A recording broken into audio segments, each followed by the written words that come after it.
Welcome to This Explainer. I'm so thrilled you're joining us. Today, we are unlocking one of the absolute quietest yet most powerful wealth-building mechanisms in all of finance, the compounding power of dividend reinvestment plans. We're going to explore how seemingly tiny, incremental dividends can dramatically snowball into serious wealth and passive income over time. Let's quickly run through our agenda for today. First, we'll look at the reinvestment magic. Then, the compounding snowball effect. Third, the perks and potential pitfalls. Fourth, navigating accounts and taxes. And finally, your wealth-building blueprint. Basically, we're taking this powerful financial concept and turning it into a clear, actionable roadmap for you. All right, let's jump right in. I really want you to just imagine a scenario for a second where your portfolio is actively working on complete autopilot. Imagine that every single quarter, without you lifting a finger or making even one extra deposit, your share count just keeps expanding. Sounds kind of like magic, right? But that brings up an even bigger question. Can simply leaving your money in the market, just letting those small, seemingly insignificant dividend payments roll right back into your investments, truly create a massive financial advantage over the decades? Well, the math says an absolute yes. And today, we're going to see exactly how that happens. Okay, moving right into Section 1, the reinvestment magic, we're discovering the actual mechanics behind the strategy. So when you own a dividend-paying stock, you've really got two choices. You can take the immediate gratification of pocketing that dividend as cold, hard cash, maybe, use it to buy coffee or pay a bill, or you can choose to reinvest it. Taking the cash definitely gives you that short-term little reward, but putting that money right back into your stock positions, that is the foundational step for long-term wealth creation. And that brings us to the formal term you've probably seen. DRIP, which stands for Dividend Reinvestment Plan. In plain English, this is just an automated setup where your cash dividends are directly used to buy additional shares of that very same dividend-paying company. It's basically the mechanism where your money is secretly working behind the scenes, buying you more shares while you sleep, totally hands-free. On to Section 2, the compounding snowball effect. This is where we start watching the math in action over the decades. The core philosophy we're talking about here is simple but completely profound. Time is greater than timing. This is an absolutely crucial rule for your portfolio. When it comes to dividend reinvestment, the amount of time you simply stay invested in the market matters so much more than trying to perfectly time your entry or exit points. Compounding just needs a really long runway to take off. Let's actually walk through a realistic U.S. investing example to see what this looks like in practice. Imagine you own shares of a solid dividend-paying company, and you've got those automatic quarterly reinvestments switched on. Fast forward 10 years, and you'll see a nice, gradual share accumulation.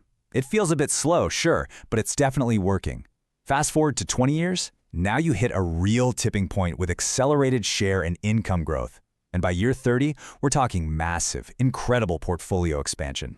Seriously, by year 30, that gradual buildup literally turns into an explosion of exponential growth. It's totally awe-inspiring, and here's why.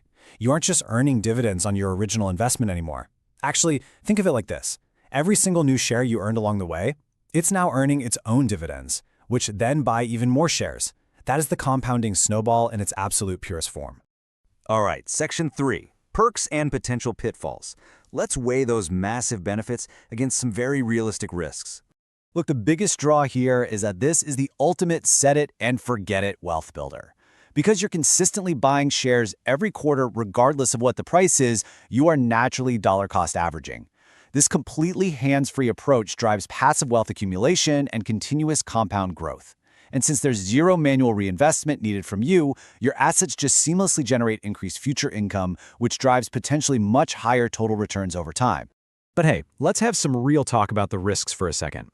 When you reinvest, you do sacrifice immediate cash flow right into your pocket. There's also the risk of overvaluation. Since the system is on autopilot, you might actually be automatically buying shares when a stock is priced just a bit too high.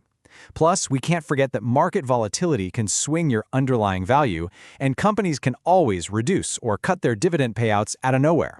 And finally, there's the big tax issue, which is honestly so important we need to look at it entirely on its own. Which brings us to Section 4, navigating accounts and taxes.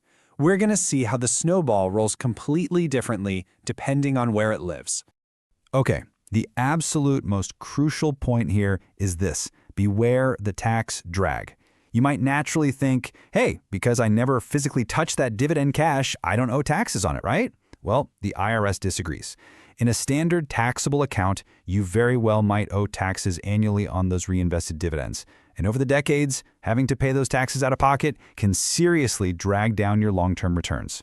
So where exactly should this snowball live? Well, in a standard taxable brokerage, as we said, you're facing annual dividend taxes. But if you shift that exact same strategy into a traditional IRA, you unlock tax-deferred growth, keeping a lot more of your money working right there in the market. Even better, a Roth IRA offers incredible tax-free growth, while a 401k provides robust, tax-advantaged retirement compounding. Basically, understanding exactly where to shield your snowball from taxes is a massive part of getting the strategy right. And finally, we've made it to Section 5, your wealth building blueprint. Let's look at some actionable rules to build the very best snowball possible. Dividend reinvestment is for sure most powerful when you specifically target highly reliable assets. You really want to look at dividend aristocrats and dividend kings. You know, those companies with incredibly long histories of consistently increasing their payouts year after year. Broad dividend ETFs are also a fantastic choice if you want instant diversification. The key takeaway here is to focus on high-quality companies with sustainable growth histories, rather than just chasing the latest flashy names. So to build a truly durable wealth machine, start early to give that compounding plenty of time to breathe and be incredibly consistent with your contributions.